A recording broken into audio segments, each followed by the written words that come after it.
Në një kohë kur shumë ze tradicionale po zëvendësohen nga prodhimi industrial dhe teknologjia, ruajtja e trashëgimisë kulturore bëhet një mision shumë i rëndësishëm. Pikërisht këtë synon libri Epitaf i Artizanatit, arkivim kulturor, një botim që dokumenton mjeshtrit, historitë dhe vlerat e artizanatit shqiptar, duke i kthyer ato në një arkiv të gjallë për brezat që po vijnë. Përmes këtij projekti, autorja Nita Statovci dhe editorja Qëndresa Krasniqi sjellin jo vetëm një libër, por edhe një thirrje për të mos lejuar që një pjesë e identitetit ton kulturor të humpas. Do diskutojmë për gjitha detajet e këtij libri. Mirëmëngjes, mirë se erdhët, është kënaqësi që kemi në programin tonë. Faleminderit që na pranuat në programin e juaj. Më vjen mirë. Është kënaqësi me qenë pjesë e emisionit tuaj. Është shumë kënaqësi edhe për neve edhe me fol për një titull Epitafi i Artizanatit, Nita. Po. Edhe dëgjon më një herë kurreshtja sigurisht, pse keni zgjedh pikërisht fjalën epitaf me titullu këtë libër? Fjala epitaf është zgjedhur shumë qëllimisht, për shkak se do me thonë një fjali e shkurt e cila përdoret për me kujtu diçka që është duke u shuajt. Në këtë rast, artizanati është diçka që është duke humbur gradualisht, për shkak se brezat e rinj, për shkak të jetës dinamike, nuk kanë kohë ndoshta edhe me trashëgu ata nga brezat më të vjetër. Prandaj është përdorur për me nderu artizanatin si diçka që do me thonë e ruan traditën tonë ose kulturën tonë ose edhe simbolit që jenë përdorur deri më sot. Pastaj është edhe kjo pjesa arkivim kulturor. Po, ose pasqyrë kulturore, pra do me thonë ky hulumtim ka pas qëllimin që me kriju një arkiv, e cila është e qasshme për të gjithë, sepse është publikuar edhe online, ku do me thonë janë kategorizu sistematikisht simbolet tona tradicionale. Sigurisht për me bo një libër till merr shumë kohë, marr parasysh hulumtime që duhet me i bo edhe që janë shumë të rëndësishme për me qenë të faktume ato. Qysh lindi ideja edhe mas ne qysh shkoj krejt procesi i arkivimit dhe hulumtimit dokumenteve? Do me thonë ideja ka lind për shkak të hulumtimit parë që kemi bo me Qëndresën, ngjyrat e të kaluarës, arkitektura si trashëgimi kulturore. Ky hulumtim ka qenë do me thonë i bazuar për arkitekturë dhe diçka që e kemi vërejt, ka qenë do me thonë përdorimi simboleve në për kulla edhe shtëpi. Edhe kemi dashur mu thellu pikërisht në atë, pak më shumë edhe me hulumtu rreth saj. Gjithashtu ky projekt nuk ish mujt me qenë i mundur pa mbështetjen e Ministrisë të Kulturës edhe Turizmit, cilën e falenderojmë përzemërsisht. Sigurisht edhe për Qëndresën, krejt procesi ka qenë i veçantë, marr parasysh që është editore e librit. Qysh e ke përjetu ndoshta krejt procesin edhe punën në këtë projekt Qëndres, një projekt që sigurisht ndërthur kulturën edhe kujtesën kolektive. Edhe po duhet me ju përgëzu e kujdo që ka qenë ideja për kopertinën e librit shumë e bukur, shumë e veçantë. Faleminderit. Si proces ka qenë i veçantë deri më tani, sepse më herët ose gjatë karrierës nuk është që ka ra rasti me qenë në procesin editorial, po në bashkëpunim me Nitën, si editore ka qenë, do me thënë, libri parë Ngjyrat e të kaluarës, ku njëkohësisht gjatë hulumtimit, dokumentimit, kom mësuar shumë informacione, dokumentime, arkivime rreth historisë sonë. Vërtet ka qenë një ndjesi e veçantë edhe kënaqësi me u njoftu me vlerat tona të trashëgimisë kulturore. Shumë interesant, po duket ju jeni treja edhe për me sjell një libër till, ndoshta është interesant edhe për publikun, çka ju ka shty? Pse kjo dëshira për me dokumentu një libër till për kulturën që është shumë e rëndësishme për vendin tonë? Po, kjo ka ndodhur pikërisht për shkak se kur kemi qenë edhe studente, ka qenë shumë ma e vështirë, do me thonë, me gjetë materiale rreth kulturës sonë, në mënyrë që mi përdor si inspirim ose frymëzim, për shkak se për krijim të aritrez. Unë mendoj që këto simbole dohet sidomos më përdor prej brezave të rinj, sidomos krijuesve, edhe në mënyrë që ata mi reinterpretu që këto simbole mos me humbë më tutje. Do me thonë, arsyeja kryesore që kemi bo këta ka qenë me lehtësu sidomos qasjen e të rinjve për kulturën tonë, edhe ndoshta edhe mi vedisu ata më shumë rreth traditave ose simbolikës së kulturës sonë. Është material që mund t'i ndihmoj pastaj ndoshta edhe studentët e ardhshëm si literaturë, si referencë? Po, diçka që kishim dashur ndoshta me vazhdu me tutje, i shkon edhe mu botu ta më si libër, në mënyrë që mu fut në literaturë ose në kurikull të universiteteve, edhe me qenë hala ma e qasshme për student. Qëndres, shka konsideron që e bën ndoshta këtë libër ma të ndryshëm prej botimeve tjera që e trajtojnë sigurisht trashëgiminë kulturore? Fillimisht, si që Seko dhe Nita, ma shumë kemi pa të arsyeshme edhe të nevojshme që me u trajtu diçka e tillë. Ndoshta m'ja u lesu edhe gjenerata tjera. Diçka që se keni pasur me po për tjetë? Fiksa jo.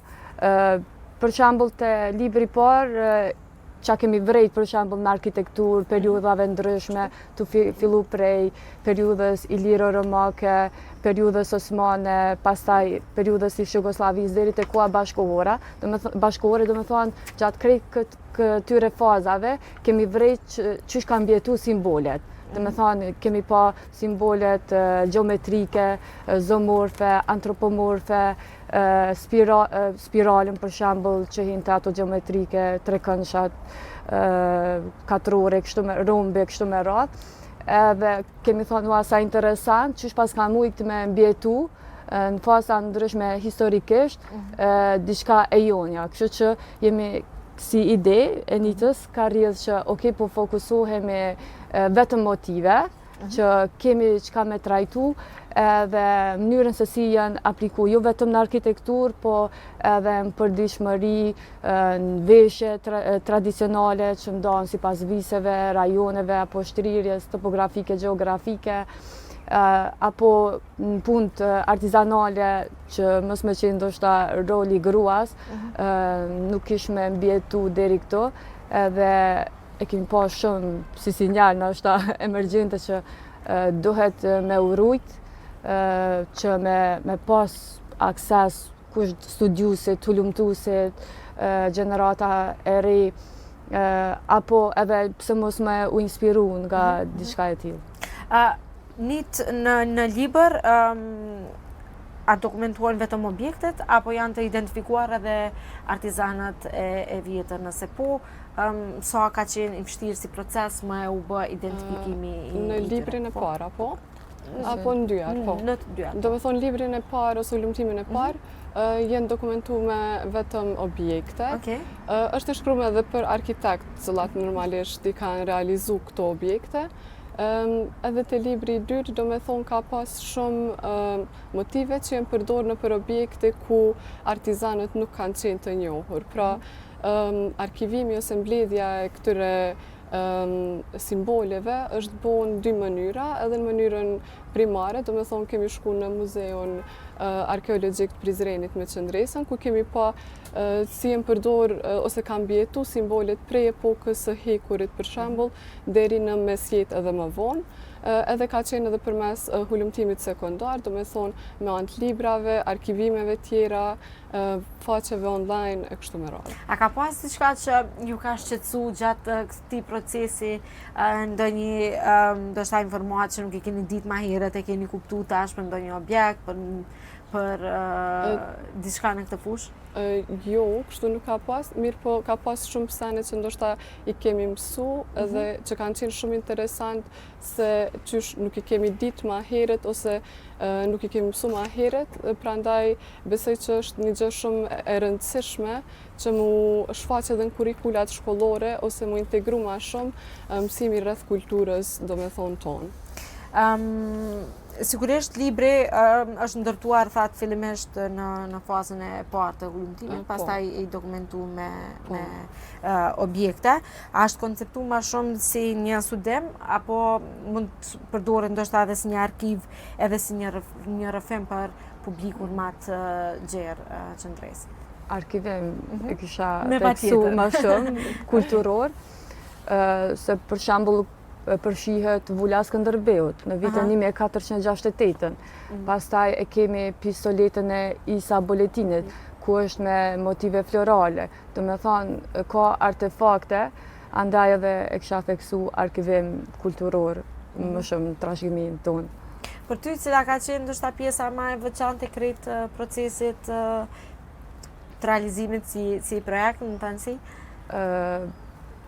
Se cili detaj ose ndarje ka qenë e veçantë, ndoshta mënyra ose simboleve që ka një prapavi. Nuk është veç një simbol, figur dekoruse, estetikisht, por e ka edhe një prapavi, e ka një mesazh. Për shembull, nëse fokusohemi te vesha, tregon statusin e gruas, në bazë ngjyrave, në bazë figurave, apo edhe të përfshi besimet e lashta, diellin, që hinë te motivet gjeometrike, janë paraqitur në formë të rrethore, apo kombinime të rekëndshave. Do me thënë, kanë përfshi rrethonat, i kanë përçu diçka, nuk është veç thjesht që e kanë vendosur aty. Mujme me shku për shembull tek rrugova, për shembull malet e forta kanë diku në veshje. Andaj edhe bardhëzi, ato vijat e vrashta, nëse lëshomi më poshtë për shembull tek peja, që lidhet me fjalën penj, fabrika e penjve, do me thonë, zbuten ngjyrat, ka më shumë lamirshmëri të ngjyrave, kontraste. Pastaj te prizreni theksohet zanati i filigranit. Nëse shkojmë te Hasi, kemi një fush me lule që ndikojnë krejt në veshje. Do me thonë edhe në bazë pozitës kanë ndiku edhe ngjyra që kanë përdor veshjen në përditshmëri ose në arkitekturë e kështu me radhë. Mënyra që identifikuam thjesht lidhet me zonat. Ne sot flasim shumë realisht për ruajtjen e trashëgimisë, por në praktik e dim që shumë punishte tradicionale mbyllen. A mendon që po bëjmë mjaftueshëm si shoqëri për me pas më shumë në këtë drejtim edhe jo vetëm si shoqëri, por apo bëjnë mjaftueshëm edhe institucionet përkatëse për ruajtjen e këtyre trashëgimive? Unë mendoj se ka vend, hala për mu përmirësu, do me thonë, veç ka fillu, do me thonë, edhe institucionet kanë fillu ma shumë me mbështet ruajtjen kulturore, që është gjë e mirë. Edhe mendoj që po ka fillu ndoshta pak me humb puna artizanatit.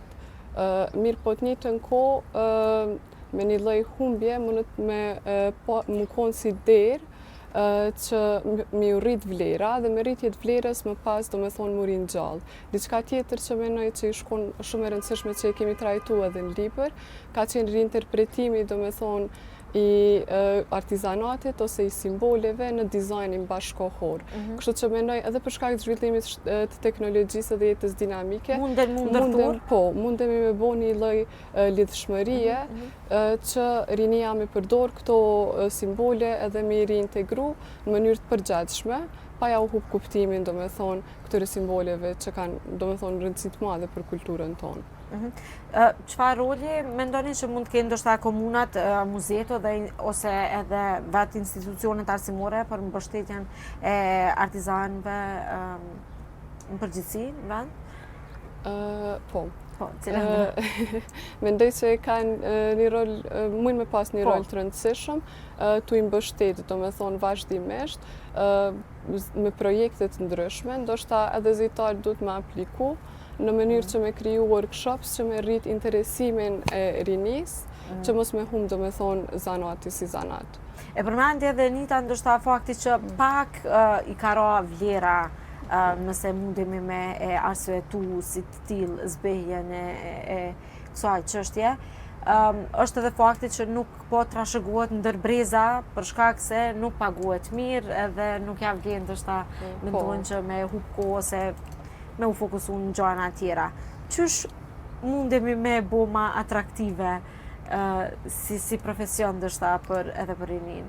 Ndoshta me vazhdu me përkraje tilla, për shembull, ose me formsu organizata ku përfshihen gratë artizanate, apo një ide ose një tjetër. Kjo jo vetëm që ndikon në ruajtjen dhe zhvillimin e trashëgimisë tonë kulturore, por njëkohësisht mund të më ndiku edhe në turizëm, për shembull, me bunaj u lidhse mes trashëgimisë, mes prezantimit, kulturës tonë dhe turizmit. Ndoshta kish me qenë një ide shumë e mirë që njëkohësisht prezanton atë kushi, po rrit edhe turizmin, interesin që kemi çka me prezantu, sepse vërtet e kemi lashësin e vjetër, edhe ndoshta kish me qenë për shembull kjo një ide efikase.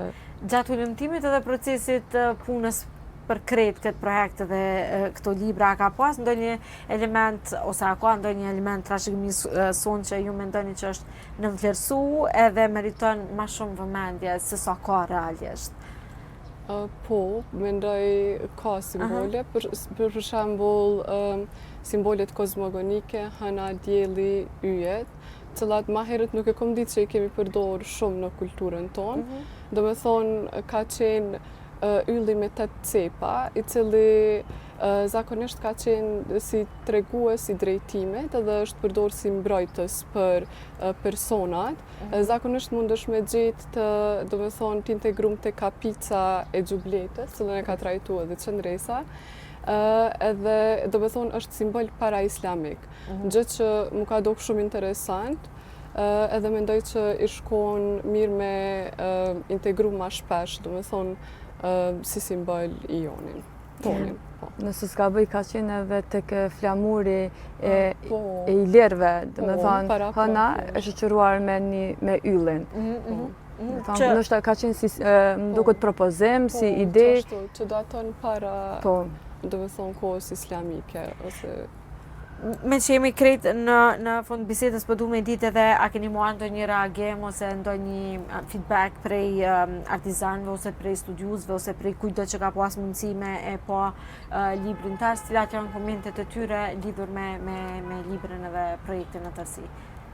Po, se kemi intervistu, do me thonë, disa dizajner në fakt që i kanë reinterpretu këto simbole dhe feedbacku ka qenë shumë pozitiv për krijimin, do me thonë, një arkive që është ma e qasshme për, do me thonë, studentë dhe për këndo që është interesum për me ditë ma shumë për kulturën tonë. Qëndres, a ka me mbet këj projekt fundi i, po menoj libri fundi i këti projekti, apo veç fillimi një arkivimi më gjerë? I fundi s'besoj që më ndër me qenë, po të e di që edhe përshtatemi në bashkëpunime, sidomos gjuhën e dizajnit, besoj vetëm fillime edhe me gjithë shefët dhe knasi vazhdojmë punën edhe na lidhet me profesionin edhe me dëshirë kontribojmë në vlerat tona historike, kulturore dhe në trashëgimi. Ka shumë kënaqësi me u pasë në programin e mëngjesit, mbarësi edhe suksese me punën tuaj. Faleminderit, kënaqësi është edhe për ne. Faleminderit shumë.